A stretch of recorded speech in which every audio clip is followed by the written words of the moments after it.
Hello everyone and welcome to Robert's Book Reviews. Today I'll be reviewing We Need to Talk About Kevin by Lionel Shriver. This book is about Kevin who, commits murder at high school as well as kills his father and sister, his younger sister. And it's the mother's account of motherhood, her struggles, how she feels like she's to blame because of her tumultuous relationship with her son. She really expresses her emotions, her deepest emotions on paper in correspondence, like through journaling to her estranged husband. It's just a brutally honest account of motherhood and the challenges of motherhood, of parenthood, of how the relationship between a husband and wife changes when children are introduced to the picture. That is definitely about sacrifice, and it's definitely more than just about the tragedy that her son commits. Some interesting things that I enjoyed about this book was when she describes that mothers typically are attentive to their children, right?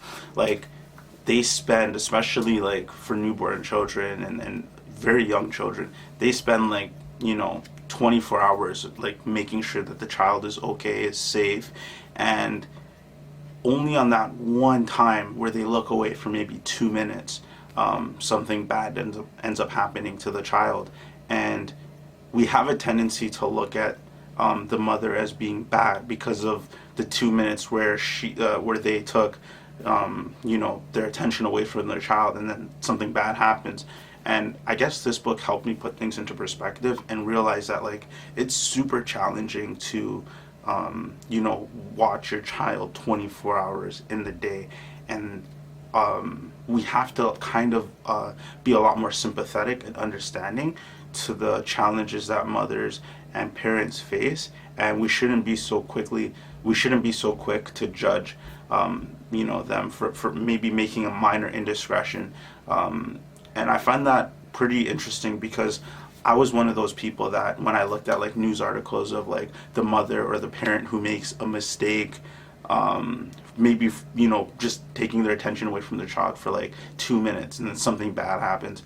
I was once that type of person that was quick to judge, but after reading this book, I kind of realized that we need to understand that looking at a very small element of what a person did wrong is the wrong approach, because overall they do so much more good, because for the rest of the day they've been really good parents. So it kind of helped me change my perspective on parenting, and also encouraged me to understand that it's always best to put yourself in situations where even when you are looking away from your child, that they're pretty much safe, right? So it kind of has me thinking now in the back of my mind that when I do eventually have children, that obviously I might not be able to look at them 24 hours of the day, but just make sure that I'm putting them in situations where in the event that I have to look away, I do know that they're in a safe position. Another fascinating thing about this book was this idea that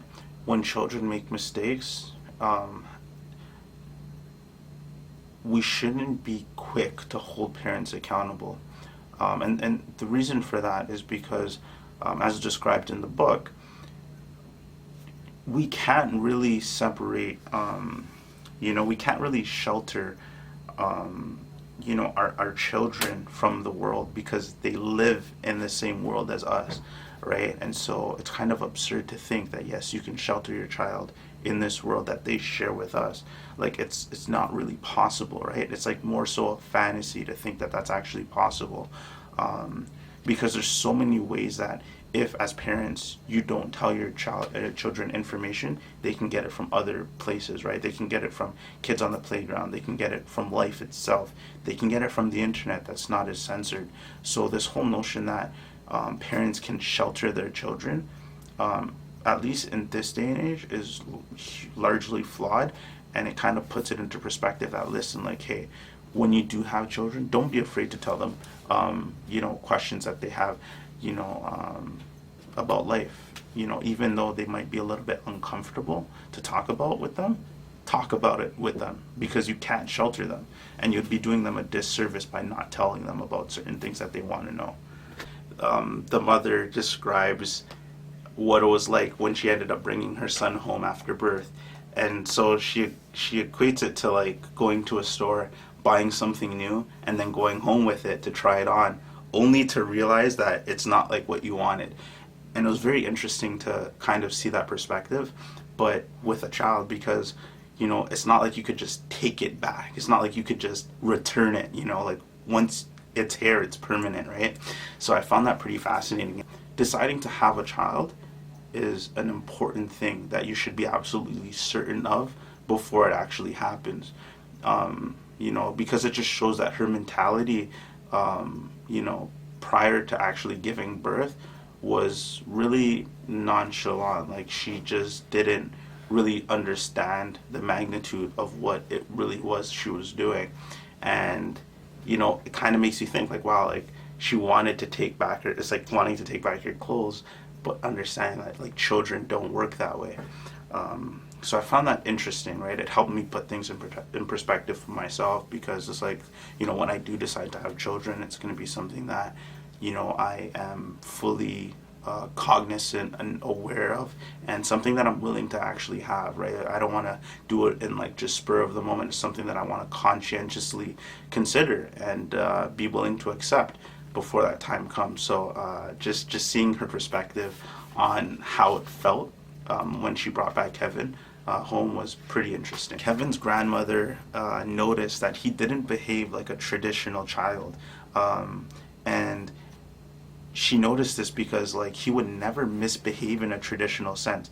Like Kevin, when he was a child, misbehaved, not like in public, like not in the open. He did it in private, and I found it interesting that the grandma noticed that characteristic, because it kind of shows you, that as a parent, you gotta look for signs that children should do, and be on the lookout for when they're doing things that kind of go against what normal children should do, right? And so I found that really interesting, that he was able to understand that he, even at a young age, that there's a certain expectation from him as a child, and he was able to like have the intelligence to not do that, especially in the open. It kind of made me think like, wow, this child is a dangerous person, right? Because if he's misbehaving privately, like what is he going to grow up to do? Maybe the same thing.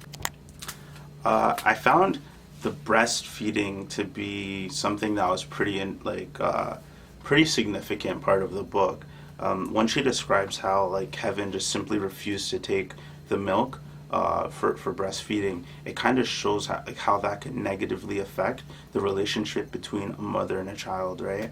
And you see really at that point that's where the relationship takes a turn for the worse, right? Because they can't bond and they don't develop that chemistry that typically accompanies a mother-child relationship. I found that was led to a lot of tension between the two, and it definitely made her harbor a lot of negative feelings towards her son.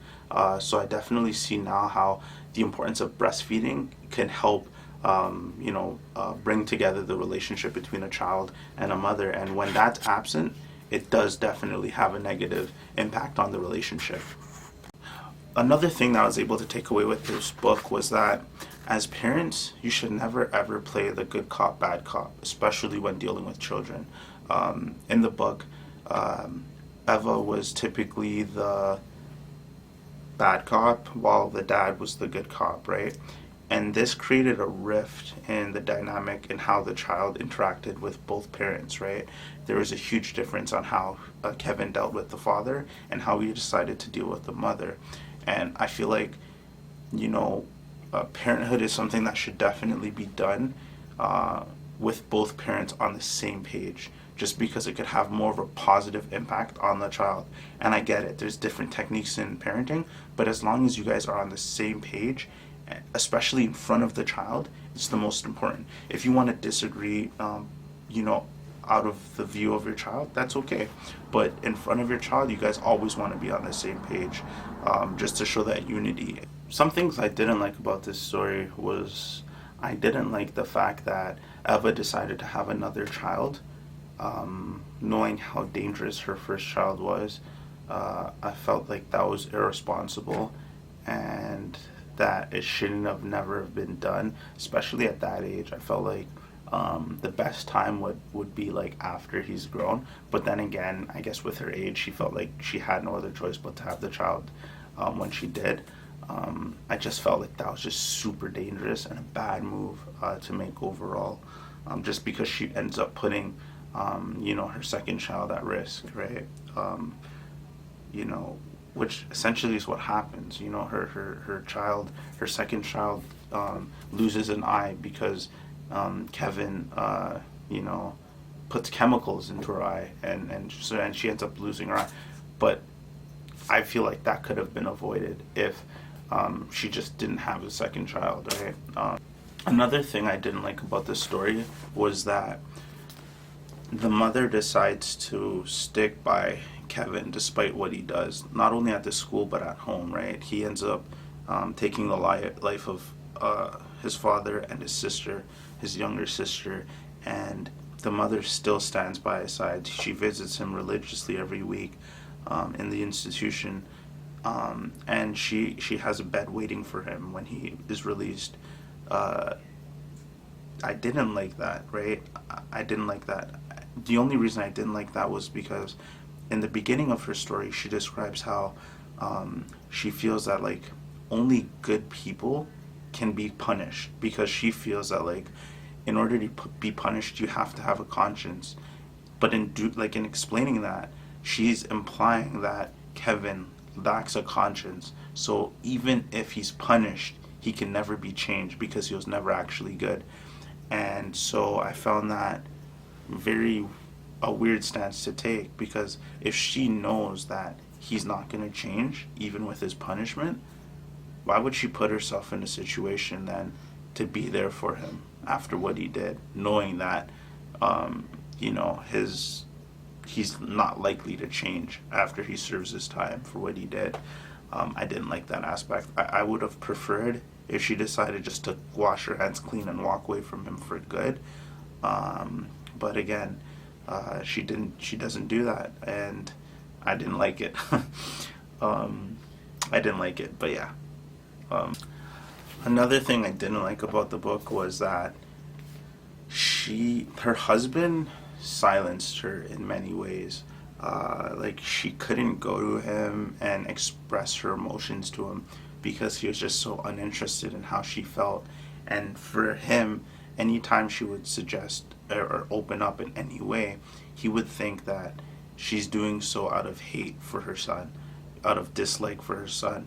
And so it created a rift where every time she would try to communicate to him about the son or about her feelings, he wouldn't acknowledge them and pay her any attention. An interesting point that was raised in this book was essentially that like, and this somewhat ties into like, the thesis on the problem of like, of like tragedies. Like, why do tragedies happen to begin with?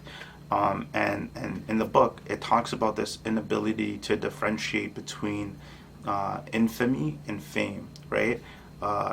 And because of our lack of differentiation between the two, a lot of people who commit tragedies do so in the hopes to seek fame, which now as a society we tend to kind of see the media not, glamorizing the perpetrator in tragic events.